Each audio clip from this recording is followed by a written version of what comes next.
వేటకాని ఊరిలో నుండి ఆయన నిన్ను విడిపించును. కీర్తనలు 91:3. మానవుని పతనము చేయనవి 3. స్త్రీ, సిరి, అహం. స్త్రీ వలలో అనగా ఢిల్లీలో వలలో సంసోను పతనమయ్యాడు.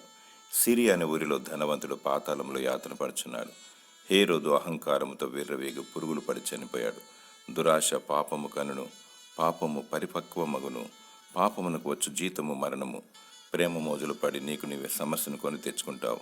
దైవ చిత్తమును గురించి ప్రార్థించి వేచియుండుము. ఆశతో, దురాశతో, లోభత్వంతో, డబ్బు వ్యామోహములు పడి ఉరికి గురి అవుతావు. అహంభావంతో గర్వించి వినాశనాన్ని కొని తెచ్చుకుంటావు. అపవాది కుయుక్తిని గమనించి సాతాను ఉచ్చులో పడకుండా దేవునికి మొరపెట్టుము. దేవుడు వేటకాని ఊరిలో నుండి నిన్ను రక్షిస్తాడు, నిన్ను విడిపిస్తాడు. నాశనకరమైన తెగులు రాకుండా నిన్ను కాపాడుతాడు. దేవుడు నిన్ను భద్రపరిచి కాపాడునుగాక. ఆమేన్.